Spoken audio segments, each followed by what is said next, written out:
I am Bhagirath Godara. Welcome you to Pandu English Academy.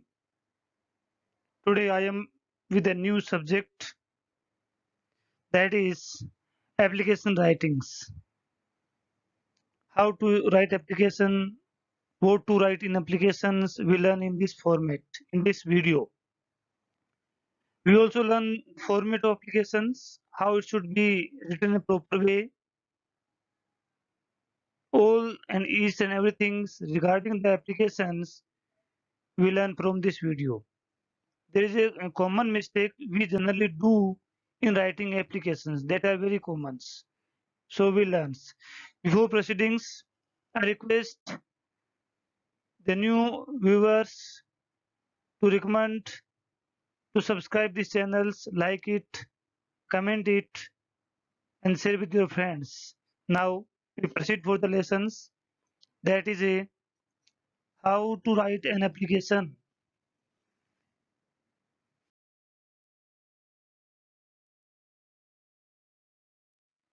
Yes, this is the format of application. First, we learn about the format of application, how an application is written. We learn about it.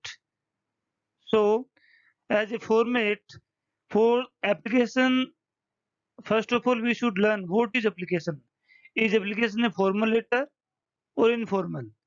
Application is the part of formal letter format. हमने ये पढ़ा है, सुना है कि there are two kinds of letter, one is formal, one is informal. तो application ही letter का ही type है जो फॉर्मल लेटर का टाइप है. So, for writing application, first of all, what we need is the address to whom we want to write an application. सबसे पहले हमें उस चीज की जरूरत होती है कि हमें एप्लीकेशन किसको लिखनी है. सबसे पहले हमें ये पता करना है. सब्जेक्ट मैटर तो होता है कि हमें ये चीज इसके बारे में एप्लीकेशन लिखनी है, लेकिन हमें इसका पता लगाना है.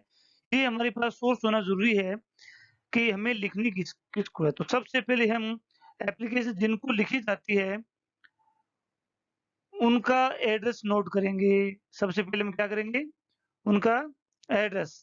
सो it is the address for to whom we write an application. जिसको हम लिख रहे हैं उसका एड्रेस होना चाहिए. कौन कौन हो सकते हैं, हेडमास्टर हो सकता है, प्रिंसिपल हो सकता है, डायरेक्टर हो सकता है. आप चाहें तो एप्लीकेशन बैंक मैनेजर को भी लिख सकते हैं, एमपी एमएलए को भी लिख सकते हैं. एप्लीकेशन किसी को भी लिखी जा सकती है. So that these are the applications. So for them we need an application, we need an address. So this is especially regarding the school. यदि हम एप्लीकेशन या लेटर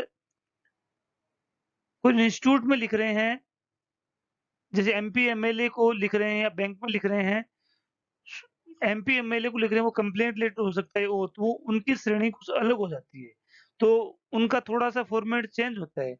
एप्लीकेशन का मोटा सा संबंध अगर देखा जाए तो हम स्कूल से कंसीडर करते हैं. तो जब हम स्कूल से कंसीडर करते हैं तो इसके पहले जो अपना एड्रेस, राइटर का एड्रेस जो एड्रेसी का जो एड्रेस लिखा जाता है एड्रेस का, उसकी एप्लीकेशन में जरूरत नहीं होती है. अगर हम कंप्लेंट लेटर लिखते हैं, इंक्वायरी लेटर लिखते हैं और कोई भी लेटर लिखते हैं, उसमें दो तरह के एड्रेस की जरूरत होती है. एक सेंडर्स, एक एड्रेसी. तो सेंडर्स का पहले एड्रेस लिखा जाता है, उसके बाद एड्रेसी का लिखा जाता है. लेकिन एप्लीकेशन स्कूल में लिखते हैं तो इसकी जरूरत कम पड़ती है. इसकी वजह है क्योंकि स्कूल में हम फेमिलियर होते हैं, स्कूल में हमारी इतनी एड्रेस देने की जरूरत नहीं होती. स्कूल में हमारा एड्रेस स्कूल में हमारी क्लास है जो हम लास्ट में लिखते हैं. So to write an application we need to write address first of all. That address is the name of the post of the school head, that is a principal, that may be headmaster, or we can write an application to our director in private institutes. In this address, in this post we have to write address. आप जैसे principal लिख रहे हैं तो आपको ये भी लिखना पड़ेगा कि वो प्रिंसिपल किस तरह की स्कूल में है और कहाँ की स्कूल है. और उसके साथ में एड्रेस के साथ में पिन कोड भी होना चाहिए, पूरा कंप्लीट एड्रेस होना चाहिए और डेट भी होनी चाहिए. Then it is consider proper address. सिर्फ प्रिंसिपल लिख देना एड्रेस नहीं है. ये लिखना, ये बताना पड़ता है कि प्रिंसिपल कहाँ का? ये तो ऐसे तो बहुत सारे प्रिंसिपल होते हैं, सभी स्कूलों में प्रिंसिपल होते हैं। आप कौन से प्रिंसिपल को लिख रहे हैं? किस स्कूल के प्रिंसिपल को लिख रहे हैं? तो प्रिंसिपल, हेडमास्टर, डायरेक्टर के नीचे उस इंस्टीट्यूट का एड्रेस हमें लिखना होता है। इसके साथ में वहाँ की पिन कोड नंबर लिखने होंगे और साथ में आपको डेट लगानी होगी। After address we need we have to write subject. We have to write a subject. So subject application में लिखा जाता है ये बताने के लिए कि एप्लीकेशन किस सब्जेक्ट के रिगार्ड में लिखी गई है। कभी-कभी ऐसा भी होता है, जो ऑपरेटर जो होते हैं, यूडीसी स्कूलों में लगे होते हैं, वो एप्लीकेशन को पूरा नहीं पढ़ पाते हैं और वो पूरा पढ़ा भी नहीं जाता है। लेकिन कुछ चीज़ों को हम एड्रेस को देख कर के ही समझ लेते हैं।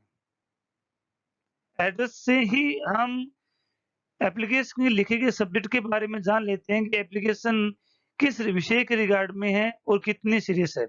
अगर मैटर काफ़ी अलग हो, तो उसको पूरा पढ़ना पड़ता है, अदरवाइज़ ये समझ में आ जाता है कि ये इसके बारे में लिखी हुई है। तो सेकंड स्टेप जो एप्लीकेशन राइटिंग का है, दैट इज़ एड्रेस। इस बात को देखें, ये सब चीज़ें इस मार्जिन लाइन के पास में ही लिखी जाएगी।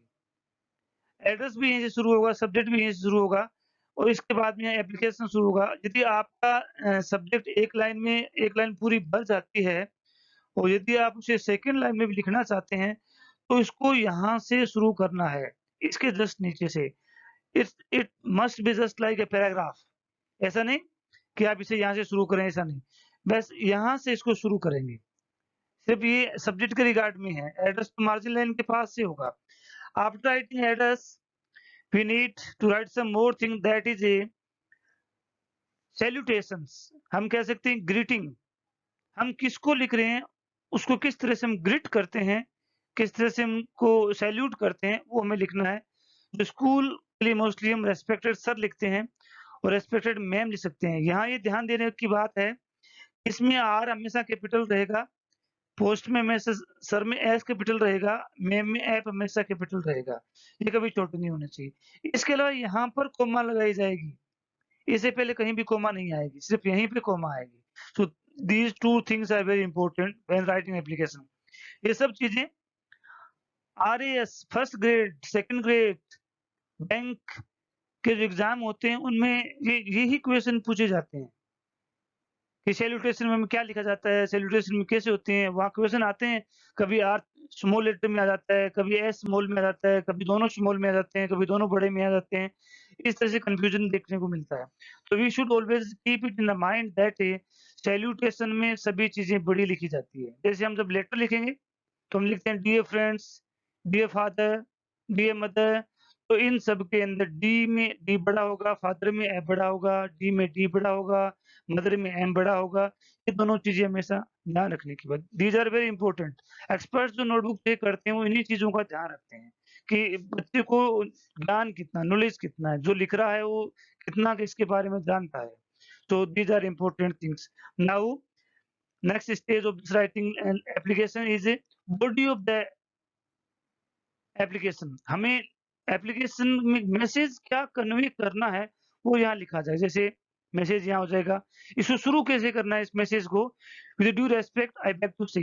हम ऐसे कर सकते हैं और बहुत सारे तरीके हैं शुरू करने के लिए। विद रेस्पेक्टफुली भी कर सकते हैं, जो भी रेस्पेक्टफुल तरीका वो लिख सकते हैं। हम ऐसे लिखे तो और भी बेहतर है। With due respect. अब यहाँ पे कभी-कभी मिस्टेक ये होती है, हम रेस्पेक्टफुली लगा देते हैं, विद ड्यू रेस्पेक्टफुली, वो रॉन्ग हो जाता है। लेकिन डू की एक हमारी हैबिट होती है, डू डू के साथ टू भी लगा देते हैं, वो भी गलत है। तो विद ड्यू रेस्पेक्ट ही आएगा, ड्यू टू नहीं आएगा और न ही ड्यू ड्यू रेस्पेक्टफुली आएगा। तो क्या आएगा, with due respect. I bag, ये बी ईजी है, कभी-कभी हम लिख देते हैं be edgy, be edgy bag होता है थैला।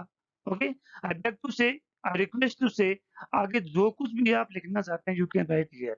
Okay, in this part there is message. Message means what is, first of all you introduce yourself, अपने सब्जेक्ट मैटर को अपने को इंट्रोड्यूस करोगे।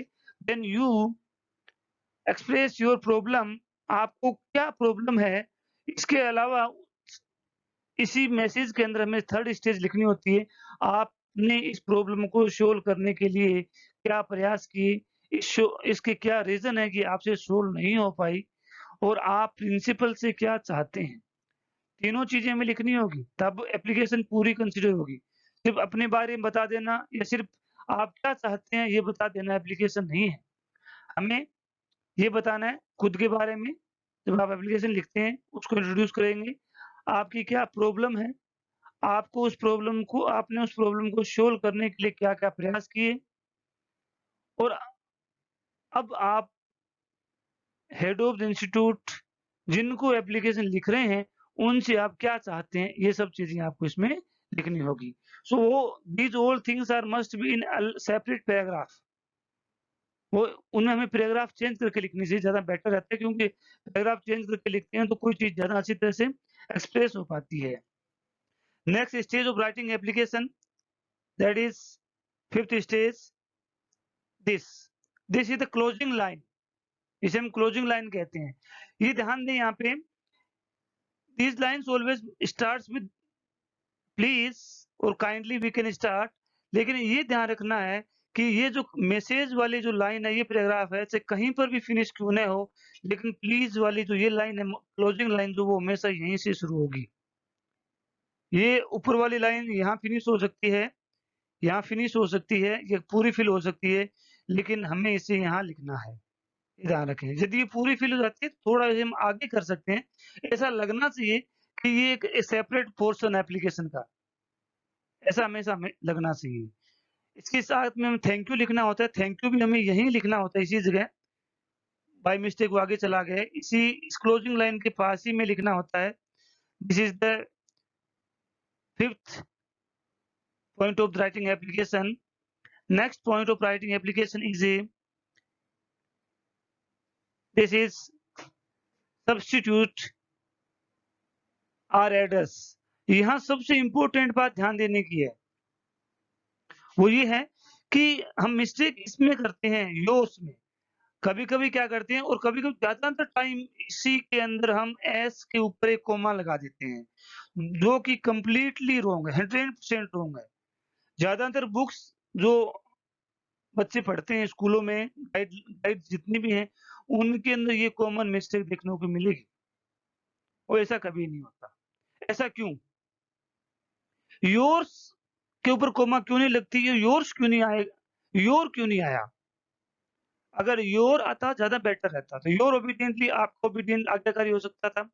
योर्स इज़ ए प्रोनाउन और प्रोनाउन के बाद कभी नाउन या एडजेक्टिव क्यों नहीं आता? ओबीडिएंटली इज़ द एडवर्ब, तो प्रोनाउन के बाद में एडवर्ब नहीं आती। So yours is the correct, not your. And after yours we can write obediently और faithfully. In obediently, O must be in capital. In faithfully, F must be capital. और there is a comma also. ये छोटी-छोटी चीजें हमेशा ध्यान में रखने की है. Without them, application will be considered wrong. After writing this, we have to write our address. हमारा एड्रेस यहाँ लिखा जाएगा. अगर हम स्कूल को लिख रहे हैं तो हमारा name, class, section, these are our address. यदि हम और बैंक में लिख रहे हैं तो हमें कंप्लीट एड्रेस अपना यहाँ लिखना है with mobile number, contact address, pin code, that also. These are the format. Second thing, that is the major mistake we consider always. यहाँ पर इस थैंक यू के साथ में कभी-कभी हमें थैंकिंग यू देखने को मिलता है। That is also wrong. क्यों wrong है? Thank you is a sentence, जैसे हम जनरली कहते हैं come here, go there, sit up, sit down, run away, these are the sentence. क्या हमने कभी ऐसा कहा है coming here, sitting up, sitting down? ऐसा नहीं कहते। इस तरह के सेंटेंस जो होते हैं, इन सेंटेंस को इम्पेरेटिव सेंटेंस कहते हैं। इम्पेरेटिव सेंटेंस वो होते हैं जो मैनुअल से शुरू होते हैं और वो थैंक यू ही होता है। थैंकिंग यूज़ कभी भी नहीं होगा। इस बात को विशेष तौर से ध्यान दें। Thanking you is completely wrong, क्योंकि थैंकिंग यू से शुरू होने वाले इस तरह का कोई सेंटेंस का फॉर्मेट ही नहीं होता। ऐसा कोई सेंटेंस ही नहीं होता जो थैंकिंग पहले नाउन आए, उसके जस्ट बाद में ऑब्जेक्ट आ जाए, ऐसा कोई सेंटेंस कोई मतलब ही नहीं है। So this thing also we should keep in our mind. There must be thank you, note thanking you. This is the format of writing application. We always keep it in our mind when we write an application. This is the correct format. Okay. Now we write an application for a model to follow up this format. इस format को follow up करते हुए हम एक application. There is a question writing an application. Question क्या है? Suppose that you are Rohit of class 10th. You are studying in government senior secondary school Bikaner. Your father is a manager in SBI bank. He has been recently transferred to Jodhpur. Your father will have to shift there. Your family, not father, your family will have to shift there. Will have show your compulsion कि आपको ये काम future में करना पड़ेगा. And you can't study alone there. ये हर नहीं होगा, ये here होगा. आप यहाँ पर अकेले स्टडी नहीं कर सकते. So this is misspelled word. To study there. अब आप यहाँ अकेले नहीं पढ़ सकते तो वहां पढ़ना होगा. तो वहां पढ़ने के लिए आपको क्या चाहिए? टीसी चाहिए. To study there you need your transfer certificate. There must be also you. Misprinting is there. You need your transfer certificate. So write an application to a principal to grant you your transfer certificate. तो principal को transfer certificate issue करने के लिए application को लिखना है. Next thing, अब हम लिखेंगे एप्लीकेशन लिखी कैसे जाती है. इस एप्लीकेशन को लिखते हैं. ये लाइव है. So first of all to write an application we need an address. तो यहाँ एड्रेस है स्कूल के प्रिंसिपल को लिखना है, जैसे कि हमने क्वेश्चन में देखा है. तो स्कूल जो सीनियर सेकेंडरी लेवल की है तो वहाँ का जो head of department, head of institute होगा वो प्रिंसिपल होता है, द प्रिंसिपल. अब उसके बाद में उस इंस्टीट्यूट का एड्रेस लिखना होता है. Government senior secondary school Bikaner Rajasthan. इसके आगे आप पिन कोड भी लिख सकते हैं. डेट 13th जुलाई 2020. Subject an application for issuing TC. एक सबसे इंपॉर्टेंट जो बात है, एप्लीकेशन लेटर कोई भी चीज जो ऑथेंटिक होती है उनको लिखते समय हमें बीच में कोई भी लाइन वैकेंट खाली नहीं छोड़नी चाहिए, क्योंकि इससे बहुत बुरा प्रभाव पड़ता है. मान लो ये आपकी एप्लीकेशन आपके ओपोनेंट को मिल गई, आपने एक लाइन खाली छोड़ रखी है, उसमें आपके बारे में कुछ अलग लिख दिया, जैसे कि आपका जो काम था वो बिगड़ सकता है. तो कभी भी हमें लाइन बीच में वैकेंट नहीं छोड़नी है. It must be just like continue a paragraph. Respected sir, salutation का पोर्शन है. Now, message of the application. With due respect, I beg to say that I am a student of class 10th of your school. आपको मैंने बताया था कि application के message में सबसे पहले आपको अपने बारे में बताना है कि आप कौन हैं, एप्लीकेशन लिखने वाला कौन है ये बताना होगा. तो आपने बताया कि मैं 10th क्लास का स्टूडेंट हूँ, आप ही का स्कूल का हूँ. एक दो चीज़ आप और ऐड कर सकते हैं, जैसे कि मैंने ऐड की है, I have been studying in your school for last 5 years. मैं आपकी स्कूल लास्ट 5 ईयर से पढ़ रहा हूँ. I have been champion in volleyball state level tournament. थोड़ा आपकी प्रशंसा के बारे में बताना है कि मैं आपके स्कूल से स्टेट वॉलीबॉल टूर्नामेंट का चैंपियन भी रह चुका हूँ. अब आपको अपने इश्यू पे आना है. सब कुछ अपने बारे में नहीं बताना है, हमेशा अपने बारे में बहुत सारी बातें नहीं बतानी है. बस एक दो बात आपने बता दैट इज राइट. अब आपकी प्रॉब्लम क्या है वो बतानी है. But my father is a manager in SBI bank. Recently या he has been transfer to Jodhpur recently, कि उनका अभी जस्ट रिसेंटली जोधपुर में ट्रांसफर हो गया है. ये आपकी प्रॉब्लम है. अब आप क्या करोगे, इसके लिए आपको चाहिए. So my whole family will have to shift. This must be shift. My whole family will be shift there. मेरा पूरा फैमिली, हमारी पूरी फैमिली जो जोधपुर में शिफ्ट होगी. Then I can't study here alone. मैं यहाँ अकेला स्टडी नहीं कर सकता. ये आपकी प्रॉब्लम है. ठीक है. अब आपको क्या चाहिए? To study there I need my transfer certificate. मैंने कहा था कि एप्लीकेशन के मैसेज को लिखते समय हमें सब चीज़ों का ध्यान रखना है, जैसे कि हमें सबसे पहले अपने बारे में, अपनी प्रॉब्लम के बारे में, और आपकी प्रॉब्लम सॉल्व नहीं हुई तो आप जिनको एप्लीकेशन लिख रहे हैं उनसे क्या चाहते हैं. अब आपको लिखना है closing line, please issue my transfer certificate at the earliest. Thank you, note thanking you, yours obediently, comma लगानी है, रोहित नेम आ गया, एड्रेस। अब यहाँ पर हमें एप्लीकेशन राइटर का एड्रेस लिखना है, उसके बारे में बताना है। रोहित नेम है, क्लास 10th सेक्शन ए है, डेट लगा देनी है। स्कूल में जब एप्लीकेशन लिखनी होती है तो हमें अपना पूरा एड्रेस देने की नीड कम रहती है। यदि हम एप्लीकेशन अपने घर पे मंगा रहे हैं, यदि हम टीसी अपने घर पर मंगा रहे हैं तो आपको इसकी ज़रूरत है। अदरवाइज़ आप बाय हैंड रिसीव करना चाहते हैं तो उसके लिए आपको कंप्लीट एड्रेस देने की ज़रूरत नहीं है। यदि आप एप्लीकेशन को बाय पोस्ट रिसीव करना चाहते हैं तो आपको यहाँ पे अपना कंप्लीट एड्रेस देना होगा। It must be notable things, keep it mind, ये हमेशा ध्यान रखना है। This is the application how we write, correct format of writing applications. So some mistakes we generally do, just like these are two major mistakes. One is thank you. In place of thank you, we sometimes write thanking you. That is completely wrong. In English grammar, there is no sentence like such. ऐसा कोई sentence ही नहीं होता, हमने कभी सुना ही नहीं।